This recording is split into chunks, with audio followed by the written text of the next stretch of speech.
90 రోజుల కోర్సు పూర్తి చేస్తే చాలు 100% ప్లేస్మెంట్ సపోర్ట్ తో సాఫ్ట్వేర్ జాబ్ మీ సొంతం. వెంటనే కోడ్ జ్ఞాన్ డెస్టినేషన్ ని సంప్రదించండి. Welcome to Suman TV. నేను మీ సుమన్ టీవీ నాగ్.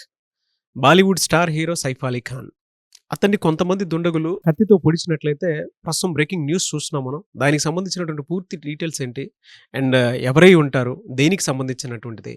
ఎందుకంటే దేవరా సినిమా తర్వాత చాలామంది సినిమా ఇండస్ట్రీ నుంచి దేవరా 2 ఎప్పుడు వస్తుంది, బ్లాక్ బాస్టర్ హిట్ కదా, సైఫ్ అలీ ఖాన్ రోల్ ఏ విధంగా ఉండబోతుంది అనుకునేటువంటి దాంట్లో కొంత చర్చనీయాంశంగా మారినటువంటి అంశాలు కూడా చూసాం మనం. అంటే సైఫ్ అలీ ఖాన్ గారికి ఇక్కడ తెలుగులో కూడా అంత ఆదరణ దొరికింది అని చెప్పడంలో ఏమాత్రం సందేహం లేదు. అయితే అటువంటి తరుణంలో ఇటువంటి న్యూస్ వినటం అనేది చాలా పెద్ద షాక్కి గురి చేసిందని చెప్పడంలో ఏమాత్రం సందేహం లేదు. అయితే ఏం జరిగింది, వాటికి సంబంధించినటువంటి పూర్తి డీటెయిల్స్ ఏంటి అనేది ఈరోజు మనతో పాటు హైకోర్టు అడ్వకేట్ అలగరి రవీంద్రనాథ్ గారు ఉన్నారు. వారి మాటలో తెలుసుకుందాం. Hello sir. హాయ్ అండి నాగరాజ్ గారు. బాలీవుడ్ స్టార్ సైఫ్ అలీ ఖాన్ గారు వాళ్ళ కొంతమంది దుండగులు వచ్చి కత్తితో పొడిచారని చెప్పేసి ఎమర్జెన్సీలో ఉన్నారు అని చెప్పేసి తెలుస్తోంది మనకి. దీనికి సంబంధించినటువంటి పూర్తి వివరాలు ఏంటి సార్? ఆదిపురుష్ సినిమాలో రావణుడి పాత్రగా, దేవర సినిమాలో జూనియర్ ఎన్టీఆర్ యొక్క ఫ్రెండ్ భైరా పాత్రలో మనకు బాగా పరిచయం వ్యక్తి అంటే సైఫ్ అలీ ఖాన్. చాలామందికి తెలుగులో ఇప్పుడిప్పుడే 2 సినిమాలుగా పరిచయం ఉన్నప్పటికీ కూడా అతను 1990s నుంచి కూడా ఒక గొప్ప నటుడు, పద్మశ్రీ అవార్డు గ్రహీత కూడా. 2010లో ఆయనకి పద్మశ్రీ అవార్డు కూడా రావడం జరిగింది. అటువంటి సైఫ్ అలీ ఖాన్ ఈరోజు మార్నింగ్ 2:30 సమయంలో బాంద్రాలో, ముంబైలోని బాంద్రాలోని వెస్ట్ బాంద్రాలో ఆయన ఉన్న నివాసం ఫార్చ్యూన్ హైట్స్లో ఆయన మీద ఒక దుండగుడు అటాక్ చేశాడని, 11th ఫ్లోర్లో ఉన్న ఆయన హౌస్ మీద ఈయన నిద్రిస్తున్న సమయంలో, అంటే పడుకున్న సమయంలో కొంతమంది దుండగులు వచ్చారా, ఒకడు వచ్చాడని పోలీస్ ఇన్వెస్టిగేషన్ తేలవలసింది. అయితే ఆ వ్యక్తి అంటే చిల్డ్రన్స్ రూమ్లో పడుకున్నటువంటి సైఫ్ అలీ ఖాన్ మీద దుండగుడు అటాక్ చేస్తే ఆ దుండగుడితో పాటు సైఫ్ అలీ ఖాన్ ఇద్దరు కూడా ఒక కాసేపు అక్కడ ఒక కోట్లాట జరిగింది. ఆ కోట్లాటలో భాగంగా అతను షార్ప్గా ఉన్నటువంటి ఒక కత్తిని తీసుకుని సైఫ్ అలీ ఖాన్ని పొడిచినట్టుగా ఇమీడియట్గా ఆయనకి ఇంజూరీ అయింది.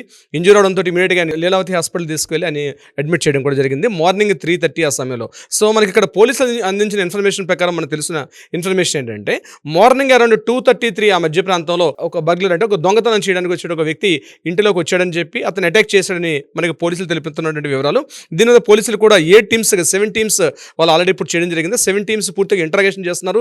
ఇంట్లో పనిచేస్తున్నటువంటి వర్కర్స్ మీద, అదేవిధంగా ఎవరెవరైతే ఇంటికి వచ్చారో, ఏం చేస్తున్నారు, అన్ని విషయాల మీద కూడా పోలీసులు తీవ్రంగా ఇంట్రాగేషన్ 7 టీమ్స్గా డివైడ్ చేస్తున్నారు. అయితే ఇప్పుడు మనకు పోలీసులతో పాటు అక్కడ హాస్పిటల్ యాజమాన్యం ఏదైతే మనకి లీలావతి హాస్పిటల్ ఉంటే అక్కడ ఇచ్చిన నీరజ్ ఉత్మాని అని చెప్పి అతను ఇచ్చిన ఇన్ఫర్మేషన్ ప్రకారం ఏంటంటే సైఫ్ అలీ ఖాన్ గారి బాడీ మీద పూర్తిగా తీవ్రంగా 2 గాయాలు చాలా తీవ్రంగా ఉన్నాయి. ఇక మిగిలిన 4 చోట్ల మామూలు స్వల్ప గాయాలు ఉన్నప్పటికీ కూడా తీవ్రమైన గాయాలు, ఈవెన్ దో స్పైన్ కార్డ్ కూడా టచ్ చేసినట్టుగా గాయాలు ఉన్నాయని చెప్పి ఇప్పుడు మనకు అందిన తాజా న్యూస్ ఏంటంటే ఆయన బాడీ నుంచి 2 to 3 పీసెస్ ఉన్నట్టు ఒక షార్ప్ ఒక ఎడ్జ్ కూడా ఆయన ఇప్పుడు జస్ట్ సర్జరీ అయింది. ఆ సర్జరీ అవ్వగానే ఇమీడియట్గా ఆయన బాడీ నుంచి కూడా ఆ పార్ట్ని కూడా రిమూవ్ చేశారు. ఆ 2 to 3 ఇంచెస్ ఉన్నట్టు షార్ప్ ఎడ్జ్, బహుశా అదే ఏదైతే షార్ప్ కత్తి అనుకుంటాం, ఆ కత్తి యొక్క మొదల భాగం అనుకుంటాం, అది కూడా శరీరంలో ఉండిపోయింది. అంటే ఎంత షార్ప్గా గుచ్చుంటాడో బహుశా మనకు అర్థం ఉంటుంది.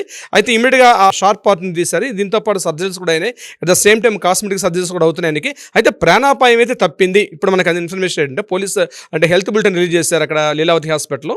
ఆ డాక్టర్స్ చెప్పిన ఇన్ఫర్మేషన్ ప్రకారం ఆయనకి ప్రాణాపాయ స్థితి నుంచి అయితే బయటపడ్డారు. బట్ స్టిల్ ఆయన మాత్రం సిచ్యువేషన్లో బాగాలేదు. అయితే ఇక్కడ సైఫ్ అలీ ఖాన్ గారి తాలూకా కొంత విషయం నేను మీకు వివరించే ప్రయత్నం చేస్తాను. ప్రధానంగా సైఫ్ అలీ ఖాన్ గారు చాలామంది తెలియని విషయం ఏంటంటే ఆయన ఒక రాజకుటుంబీకుడు, ఒక నవాబ్ వంశస్థుడు. ఆయన ఒక ప్యాలెస్ ఉంది, ఆయనకు సుమారుగా ఒక 11,000 కోట్ల ఆస్తిపరుడు సైఫ్ అలీ ఖాన్. చాలామందికి తెలియని విషయం చెప్తున్నాను.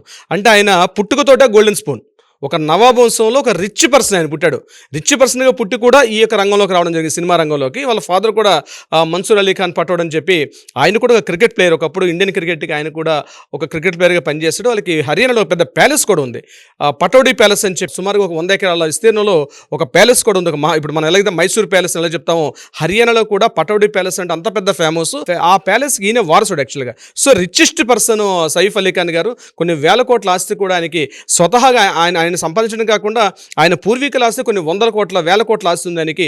దీని మీద సంబంధించి సైఫ్ అలీ ఖాన్ గారికి. అయితే సైఫ్ అలీ ఖాన్ గారు యొక్క భార్య ఎవరంటే కరీనా కపూర్ గారు. చాలా మంది తెలియని విషయం. కరీనా కపూర్ గారు ఈ సంఘటన జరిగిన సమయంలో కరీనా కపూర్ గారు కూడా అదే ఇంట్లో ఉన్నారు. తన ఇద్దరు పిల్లలు, ఒకరు తైమూర్ అలీ ఖాన్ అని, మరి ఇంకొకడు జహాంగీర్ అని చెప్పి ఇద్దరు కూడా ఆ ఇంట్లో ఉన్నట్టుగా తెలిసింది. ఇమీడియట్గా కరీనా కపూర్ గారు కూడా ఒక ప్రెస్ నోట్ రిలీజ్ చేశారు. తను కూడా ప్రెస్ నోట్ రిలీజ్ చేసి ఈ యొక్క సంఘటన జరిగింది, తనకు గాయాలు జరిగింది, ఇమీడియట్గా మేము లీలావతి హాస్పిటల్లో జాయిన్ చేయడం జరిగింది. కాబట్టి మీడియాలో కూడా ఎక్కువగా రాంగ్ ఇన్ఫర్మేషన్స్ స్ప్రెడ్ చేయదని చెప్పి ఆవిడ రిక్వెస్ట్ చేసి ఒక ప్రెస్ నోట్ కూడా రిలీజ్ చేశారు కరీనా కపూర్ గారు కూడా.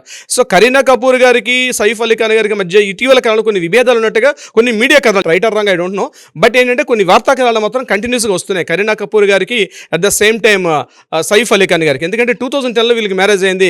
మ్యారేజ్ అయినప్పటికీ కరీనా కపూర్ గారికి ఇతను ఫస్ట్ హస్బెండ్, కరీనా కపూర్ గారు ఫస్ట్ మ్యారేజ్, ఇతను ఫస్ట్ హస్బెండ్. కానీ అంతకుముందు ఈయనకి మ్యారేజ్ అయింది సైఫ్ అలీ ఖాన్ గారికి. అమృతా సింగ్ అని చెప్పి ఈయనకన్నా 14 సంవత్సరాల వయసు ఎక్కువ ఉన్నట్టు అమృతా సింగ్ తోటి ఈయనకి అప్పట్లో మ్యారేజ్ అయింది. మళ్ళీ వాళ్ళిద్దరు కూడా 2 పిల్లలు ఉన్నారు. సో ఆ పిల్లలు ఈ పిల్లలు కలిసి ఉన్నారు. ఆ తర్వాత డివోర్స్ అయిపోయింది. డివోర్స్ అయిన తర్వాత మళ్ళీ కరీనా కపూర్ గారిని మ్యారేజ్ చేసుకున్నారు. ఏదేమైనప్పుడు కూడా అమృతా సింగ్ గారితో మ్యారేజ్ అవ్వడం, కొన్ని ఆస్తి గొడవలు అప్పుడు కూడా ఉన్నాయంతో ఆ గొడవలు విభేదించిన తర్వాత మళ్ళీ 2010లో కరీనా కపూర్ గారిని మళ్ళీ ప్రేమించి రెండోసారి మ్యారేజ్ చేసుకున్నారు. ఈయన వీళ్ళకి 2 పిల్లలు ఉన్నారు. అయితే ఇక్కడ ప్రధానంగా దృష్టి పెట్టాల్సిందంటే సినిమాల పరంగా ఆయన చాలా బిజీగా ఉన్నారు. ఇటీవల మనకు వచ్చిన దేవర సినిమాలో కూడా సెకండ్ పార్ట్ కూడా ఆయన ప్రిపేర్ అవుతున్నారు. మీరు ఇంతగా చెప్పినట్టు ప్రోలో చెప్పినట్టుగా స్క్రిప్ట్ వర్క్ మీద కూడా కొంటున్నారు. సో ఇటువంటి సందర్భంలో ఇది కాకుండా మరొక 2 మూవీస్ ఉన్నాయి. ఇది కాకుండా నెట్ఫ్లిక్స్లో ఒక వెబ్ సిరీస్ కూడా ఈయన మీద రెడీగా ఉంది. సో ఈయన బిజీ షెడ్యూల్ ఉన్నప్పుడు కూడా కొంత ఆస్తి తగాదాలు ఉండొచ్చు అనే కోణంలో కూడా కొంతమంది పోలీసులు ఇంట్రాగేషన్ చేస్తున్నారు. ప్రధానంగా ఇంకోటి అంటే ఎవరైనా దొంగ అంటే అన్ఐడెంటిఫైడ్ పర్సన్, అపరిచితుడైన ఒక వ్యక్తి ఇంటిలోకి ధైర్యంగా వచ్చి ఇంటిలోకి ప్రవేశించి 11th ఫ్లోర్లో ఈయన ఉన్నటువంటి హౌస్ మీదకి రావడం అన్నది అంటే కింద సెక్యూరిటీ గార్డ్స్ ఉంటారు, సీసీ కెమెరాస్ ఉంటాయి. ఇంత ఫుటేజ్ ఉన్నప్పుడు కూడా ఒక అగంతకుడు ఎలా రాగలిగాడు అన్న విషయం మాత్రం ఇప్పుడు కూడా సస్పెక్ట్ చేయాల్సి వస్తుంది. ఎందుకంటే మామూలుగా చిన్న అపార్ట్మెంట్ పెట్టుకుంటే సీసీటీవీ ఫుటేజ్ ఉంటాయి. అటువంటిది ఆల్రెడీ ఒక మల్టీ స్టార్, ఇంతకుముందు మన సల్మాన్ ఖాన్ మీద కూడా ఒక 2-3 సార్లు అటాక్స్ జరిగింది ఇదే సందర్భంలో. అంటే ఇంకో కారణాలు అయ్యుండొచ్చు. కానీ సినిమా స్టార్స్ నేపథ్యంలో ఇటీవల కాలంలో దాడులు అయితే జరుగుతున్నాయి. అవి ఆస్తి తగాదాలు కావచ్చు, లేకపోతే ఇతరత్ర ఏ కారణమైనప్పటికీ కూడా అయితే ఇంత పకడ్బందీ వ్యవస్థ, ముఖ్యంగా వెస్ట్ బాంద్రా అనేది చాలా రిచెస్ట్ ఏరియా, చాలా కాస్ట్లీయెస్ట్ ఏరియా. ఇటువంటి సందర్భంలో ఆ రిచెస్ట్ ఏరియాలోకి ఒక అగంతకుడు, అది కూడా సీసీటీవీ ఫుటేజ్ పనిచేస్తున్నాయి, కొన్ని 100 మంది అక్కడ సెక్యూరిటీ గార్డ్స్ పనిచేస్తున్నారు. ఇటువంటి సమయంలో ఆయన 11th ఫ్లోర్కి ఎలా వెళ్ళగలిగాడు, ఆ 11th ఫ్లోర్లో ఈయన ఉన్నటువంటి బెడ్రూమ్ ఎలా తెలుసు ఆయనకి, ఆ బెడ్రూమ్ చిల్డ్రన్స్ రూమ్లో జరిగిందని చెప్తున్నారు. అంటే బెడ్రూమ్ నుంచి మళ్ళీ చిల్డ్రన్స్ రూమ్లోకి వచ్చారు అటాక్ జరిగినప్పుడు. పోలీసు చెప్పిన ఇన్ఫర్మేషన్ అంటే ఈయన బెడ్రూమ్లో పడుకుంటే అక్కడ రావడం జరిగింది. ఆ సౌండ్స్ విని ఆయన లేచిన తర్వాత చిల్డ్రన్ రూమ్లో వచ్చారు. చిల్డ్రన్ రూమ్లో ఇద్దరి మధ్య కాస్త వాగ్వివాదం, చాలా తోపులాట, కాస్త ఒకరొకరు కొట్లాడుకున్న పరిస్థితి వచ్చింది. అయితే 11th ఫ్లోర్ వరకు ఈయన ఎలా వెళ్ళడం జరిగింది, ఇది పోలీసు సస్పెక్ట్ చేస్తున్న విషయం. అయితే అగంతకుడిగా సీసీటీవీ ఫుటేజ్ ఉన్నాయంటే ఇప్పటికీ ఈ క్షణం వరకు మనకి పోలీసులు ఎక్కడ కూడా రిలీజ్ చేసిన విషయం తెలియదు. బట్ ఏదేమైనప్పుడు కూడా బయట అనుకున్నట్టుగా ఇది ఎవరు అగంతకుడు తెలియని వ్యక్తులు చేసిన పని అయితే అయిన అవకాశం కూడా లేదు. ఎందుకంటే ఇంత పకడ్బందీగా వచ్చి ఒక పర్సన్ 11th ఫ్లోర్లో ఆయన హౌస్కి అటాక్ చేయడం అనేది ఏదో ప్రీ ప్లాన్ అయి ఉండొచ్చు. పోలీసులు కూడా 7 టీమ్స్ అంటే బహుశా ఈరోజు ఈవినింగ్ వరకు ఒక పక్క ఇన్ఫర్మేషన్ రిలీజ్ చేసే అవకాశం అయితే ఉంటుంది. ఏదేమైనప్పుడు కూడా ఎంటైర్ ముంబై అంతా కూడా ఎక్కడైతే రిచెస్ట్ సినిమా వాళ్ళు, రాజకీయ నాయకులు, పెద్ద పెద్ద ప్రముఖులు ఉన్నటువంటి వ్యాపార భయంకర బిజినెస్ మ్యాగ్నెట్స్ వీళ్ళందరూ ఉన్నటువంటి ఆ బాంద్రా ఏరియాలో ఇటువంటి సంఘటన జరగడం మాత్రం కొంత డిస్టర్బెన్స్ కుదిరింది. ఇంకా సంక్రాంతి జరిగింది, అక్కడ కూడా మహారాష్ట్రలో కూడా కొన్ని సంక్రాంతి వేడుకలు చేసుకుంటారు. ఇటువంటి సందర్భంలో ఇంకా సంక్రాంతి వేడుక నుంచి ఇంకా బయటకు కూడా రాలేదు. ఇటువంటి సందర్భంలో ఎర్లీ అవర్స్ ఇటువంటి సంఘటన జరగడం. అయితే ఒకటి ఏంటంటే మనకి అందరి ఇన్ఫర్మేషన్ హెల్త్ బులెటిన్లో ఇప్పుడు రిలీజ్ చేసిన ప్రకారం సైఫ్ అలీ ఖాన్ గారు కొంత హెల్త్ నుంచి రికవర్ అయ్యారని చెప్తున్నారు. కానీ ఇటువంటి సంఘటన మాత్రం ఎంటైర్ ముంబై వాతావరణానికి ఒక్కసారి ఉలిక్కిపాటు గురి చేసిందనడంలో ఎటువంటి సందేహం లేదు. ముఖ్యంగా సినిమా యాక్టర్స్ చాలా భయపడుతున్నారు. ఈ సంఘటన ముంబై లాంటి పెద్ద మన భారతదేశంలో ఒక పెద్ద వాణిజ్య నగరం, ఇటువంటి నగరంలో ఇటువంటి సంఘటన జరగడం మాత్రం కొంత మాత్రం డిస్టర్బెన్స్ అయితే క్రియేట్ అయింది. అయితే ఏం జరుగుతుందండి, ఏం జరిగి ఉండొచ్చు, నిజంగా అగంత కూడా, లేకపోతే ఆస్తి సంబంధించిన గొడవలా, లేకపోతే ఏమైనా సినిమాటిక్ రైవల్స్ ఉన్నారా, ఇంకా ఇతరత్ర కారణాలు ఏమున్నాయన్నది బహుశా మనం సస్పెక్ట్ చేయాల్సింది. మరికొద్ది సేపట్లో మనకి ఇన్ఫర్మేషన్ తెలుస్తుంది.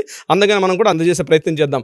నాగరాజ్ గారు, డెఫినెట్గా అండి, ఎందుకంటే సైఫ్ అలీ ఖాన్ గారి గురించి కనుక మనం సెర్చ్ చేసి కనుక చూసినా చాలా విషయాలు తెలుస్తాయి మనకి. చూద్దాం దీనికి సంబంధించినటువంటి పూర్తి అప్డేట్ ఏ విధంగా ఉంటుంది అనేది మరి కొద్దిసేపట్లో తెలుస్తుంది. కాబట్టి anyways thank you so much Ravindranath గారు. Thank you so much Nagaraj గారు.